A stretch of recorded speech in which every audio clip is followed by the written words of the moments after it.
En estos días de luto para muchas familias españolas y todavía de preocupación por sus enfermos, expreso aquí mi sentido recuerdo y todo mi afecto para ellas. Tardaremos en recuperarnos y no se nos olvidará nunca. No podemos ni olvidarnos ni acostumbrarnos. En eso creo que es lo único que voy a estar de acuerdo con el señor Guijarro. Y ahora voy a comenzar por el final de su intervención. Acuerdo, como ya le han dicho, señora vicepresidenta, no es sumisión. Estoy convencida de que tenemos los mismos objetivos, o quiero creerlo, pero contrastemos cómo alcanzarlos. Unidad no es que uno decide y los demás acatan. Desafortunadamente ya hemos tenido el primer ejemplo con la constitución de la Comisión de Reconstrucción esta mañana y espero que nos siga por el mismo camino con el plan de trabajo que nos han entregado diciendo que lo habían hablado con los grupos. Desde luego, con nosotros no. Y creo que, desde luego, ese no es un buen comienzo. Pero, en fin, hoy nos toca hablar de economía en esta sesión de control y para eso solicitó nuestro grupo su comparecencia como vicepresidenta económica y ministra del ramo, pero también como presidenta de la Comisión Delegada para Asuntos Económicos del Gobierno. Una comisión de la que forman parte el vicepresidente segundo, la vicepresidenta cuarta y todos los ministros o todos los responsables de los ministerios con contenido económico del Gobierno. Una comisión a la que le corresponde estudiar las directrices generales de política económica del Gobierno, velar por la coordinación y coherencia de las políticas de los distintos departamentos en este sentido, y una comisión a la que se tienen que someter a esos efectos las medidas que tengan trascendencia económica, financiera o presupuestaria y que afecten a la economía en su conjunto o a sectores determinados con independencia del instrumento formal en que se plasmen. Y el momento temporal de su comparecencia, como ya hemos visto, es muy oportuno. No creo que no se le escapa a nadie que tras la preocupación sanitaria aparece ahora con mucha intensidad y extensión la preocupación económica. Los españoles se preguntan qué va a pasar en un par de meses cuando parezca que se vuelve a la normalidad y la normalidad que aparece no es la situación personal, económica y social que dejaron en suspenso el 14 de marzo, sino otra bien distinta. España, señora vicepresidenta, no entró en esta crisis en buena situación. Entramos con todos los indicadores estabilizados o con una cierta pendiente descendiente. Ya lo comentamos cuando se debatió en el mes de febrero el techo de gasto y bueno, los datos parecía que nos estábamos acostumbrando a aquella senda relativamente baja, pero mirar hacia atrás solo conduce a la melancolía. La realidad es que estamos aquí hoy debiendo hablar de economía con unos datos espantosos. No sé si he oído a alguien que decía que no eran espantosos.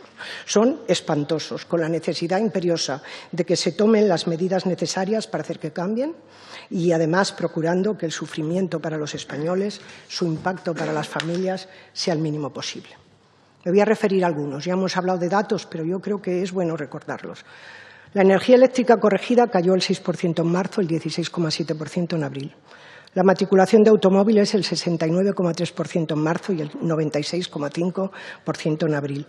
Las ventas minoristas un 15,3%, pero la alimentación había subido un 8,4%, con lo cual las ventas minoristas que no eran alimentación bajaron un 32%. Y en 2 meses han desaparecido casi 134.000 empresas, lo que es muy preocupante porque lastra más si cabe la posterior evolución el indicador de confianza del consumidor. Aquí tengo un dato peor que el del portavoz de UPN y que lo he sacado de la síntesis de indicadores económicos de su ministerio, que hay un 11,6% en marzo y un 29,2% en abril, y el de confianza empresarial el 7% en marzo y el 30,7% en abril. De esta caída volveré a hablar porque es un exponente claro de que sus políticas y la forma de implementarlas de alguna manera están fracasando, porque con estos índices de confianza indudablemente algo pasa.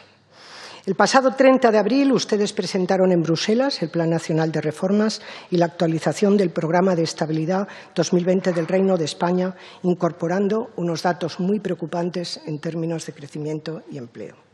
Plantean una caída del PIB real para 2020, aquí se ha dicho, de un 9,2% y un incremento para 2021 del 6,8%, con esa figura que nos ha reproducido usted en la pantalla de V asimétrica y que marcaba que a finales de 2021 no se alcanzaría la situación precrisis. Y una fuerte subida del paro, pasando del 14,1% del 19 al 19% en 2020 y al 17,2% en 2021. Los datos podrán ser voluntaristas, como se ha dicho aquí, y puede que lo sean, pero son sobradamente malos. Estas son las estimaciones que ustedes dicen que hacen en un escenario moderado, que sujetan a riesgos de incumplimiento derivados de la duración y propagación de la pandemia y el proceso de desescalada y al contexto internacional que afecta al turismo y a nuestras exportaciones. El déficit previsto para 2020, tras el 2,8% revisado de 2019, asciende al 10,3% y no se adelanta la estimación de 2021 de acuerdo con lo autorizado. En breve recibiremos la opinión que tiene Bruselas sobre estos documentos, pero ayer conocimos que nos colocan a la cola del espacio europeo junto con Italia y Grecia. Y también conocimos el informe publicado sobre la actualización del Plan de Estabilidad 2020-21 por la AIREF, que hace correcciones y matizaciones relativamente significativas respecto a sus previsiones. Y eso que en ambos documentos recogieron ustedes que contaba con su visto bueno. Eso, la verdad, es que no lo he entendido mucho, pero bueno, ahí está. Lo más significativo de la opinión de la AIREF es el planteamiento de una horquilla que, dada su definición de escenarios, nos llevaría a la posición más desfavorable, que supone una caída del PIB del 11,7% y un déficit del 13,8% en 2020 y un crecimiento del 4,6% para 2021, un 20% menor al previsto para el Gobierno. Alcanzar la situación precrisis, según la AIREF, nos lleva a finales del año 2022. Por lo que respecta al déficit, las incoherencias se centran en la estimación de la recaudación. Alguien se lo ha preguntado, la verdad es que la que han hecho parece muy optimista y que ellos rebajan en 2 puntos porcentuales del PIB y el efecto derivado del menor crecimiento respecto al previsto. Pero también la AIREF señala la alta incertidumbre del momento que hace posibles muchos escenarios y considera que no solo existen riesgos a la baja, como estima el Gobierno, asociados a los escenarios epidemiológicos, y aquí es donde está el problema, sino también a los derivados de la posibilidad de que se produzcan daños persistentes en la capacidad productiva de la economía y el empleo que dificulten la recuperación de la demanda y la actividad cuando finalicen las restricciones. En fin, muy preocupante. Señora vicepresidenta, este es el panorama al que nos enfrentamos. Y para clarificar la situación y para tener más información, usted nos ha dado muchos datos de todo lo que han hecho y atendiendo al contenido de nuestra petición de comparecencia, paso a realizarle una serie de preguntas concretas. En la actualización del programa de estabilidad, que tiene 78 páginas, le dedican al endeudamiento público en 2020 7,5 líneas.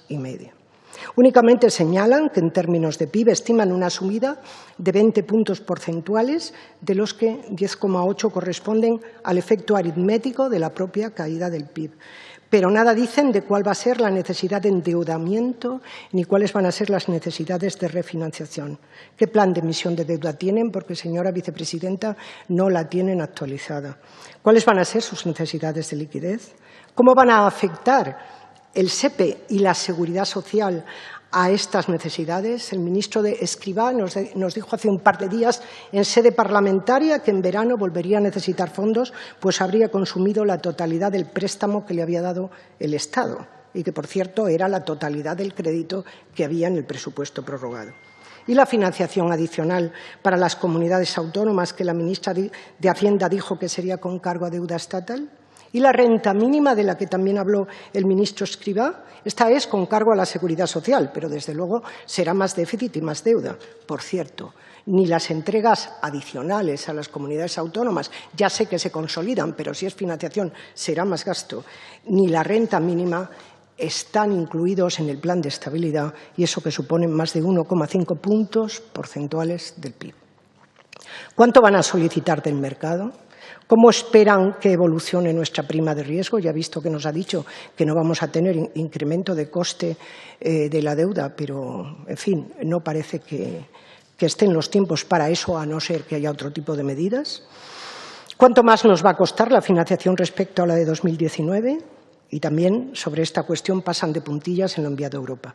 ¿Van a acudir al MEDE? He visto que a lo largo de esta tarde ha salido una noticia en donde dicen que podemos acceder al MEDE condicionado a los gastos sanitarios COVID porque cumplimos con sus requisitos, o vamos a acudir al SURE, que no sé muy bien cómo funciona, porque debe de estar pendiente de que den las normas de funcionamiento, pero acabo de ver que van a ser también financiación adicional, pero préstamos, no transferencias, o vamos a acudir al MEDE con condicionalidad fiscal. Y, por último, y lo ha dicho también alguno de los portavoces anteriores, ¿cómo puede, vicepresidenta, afectar a nuestra financiación la resolución del Tribunal Constitucional alemán? Y, además, suenan campanas de que van a caer más resoluciones en el mismo sentido relativa a los planes de compra de deuda pública del BCE. Una resolución que podría cambiar la política del banco y afectar al coste y a la viabilidad de nuestras emisiones. Y guardando de alguna manera relación con lo anterior y para conectar con la situación económica actual y con el riesgo puesto de manifiesto por la AIREF, le voy a realizar otras preguntas concretas.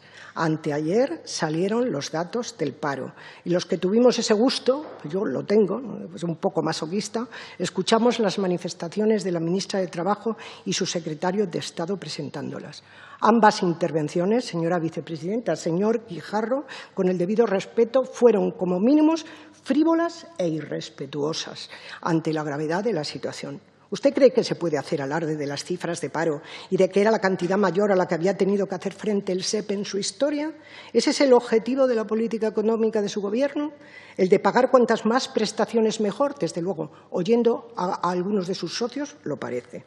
5.197.000 y un pico prestaciones, más de 4.500 millones de coste mensual. Si multiplicamos eso por 14, doblamos sobradamente lo que es el presupuesto para prestaciones del SEPE. Nos vamos a 4.500 por 12, 48.000, más 6.000, 54.000. Tienen 24.000 millones para pagar prestaciones. ¿Cuándo nos van a traer el crédito extraordinario financiado con deuda? ¿Y de dónde lo vamos a sacar?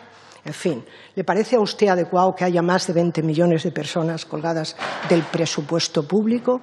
Tenemos que trabajar para evitarlo.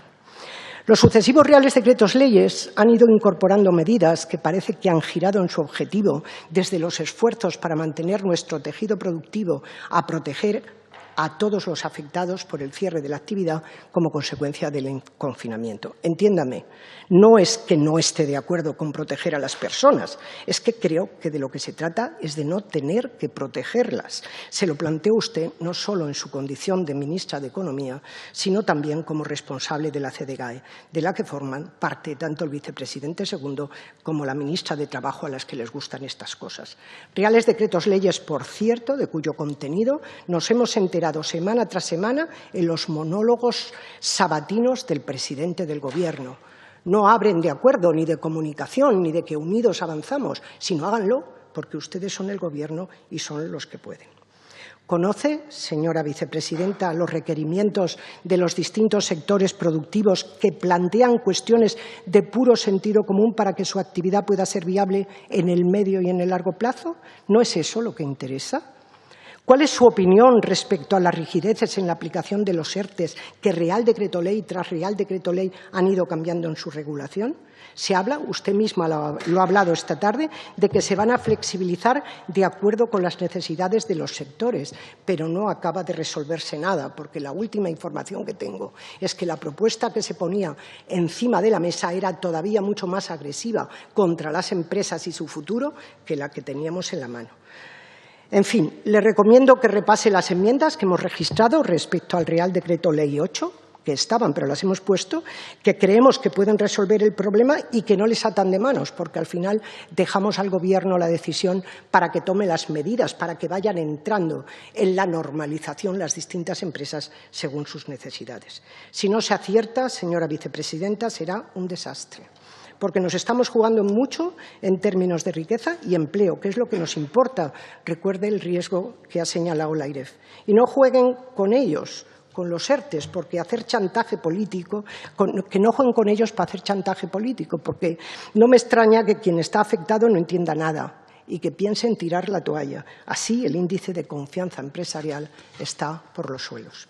Por otra parte, ya sé que usted no es la cabeza responsable del plan de desescalada, pero junto con los requerimientos sanitarios, las decisiones que se tomen tienen un gran impacto en el resurgimiento de la actividad económica y, por tanto, en el mantenimiento de empleo. En este sentido, mis preguntas concretas son: ¿se discuten en la CDGAE los efectos de las autorizaciones de las diferentes fases? Además de sus efectos en términos de salud de las empresas o de las personas, ¿se analizan sus efectos en términos de salud para las empresas? ¿Se realiza un análisis de riesgos sanitarios y económicos integrado? Es que si fuera así estaría más tranquila, pero la verdad se lo pregunto porque hay decisiones que no resisten el más mínimo a análisis, como la de la prohibición de la apertura de las grandes superficies en la primera fase, ni siquiera en aquellas que estamos comprando ya alimentación. ¿Por qué puedo comprar 6 litros de leche y no unas medias o un enchufe en el mismo local? En fin, hay mucho en juego. Y por último, trabajen con los sectores. Las empresas no están contentas. Las quejas llegan por todas partes. Están trabajando con ellos. Tienen que saber que el descontento, como lo decía, es generalizado, principalmente por la falta de empatía y capacidad de negociación del Ministerio de Trabajo. Y esto, como le decía antes, también depende de usted, señora vicepresidenta. En fin, concluyo esta primera intervención con la esperanza de que nos aclare las cuestiones que le he planteado y que mis propias preguntas le sirvan también de reflexión.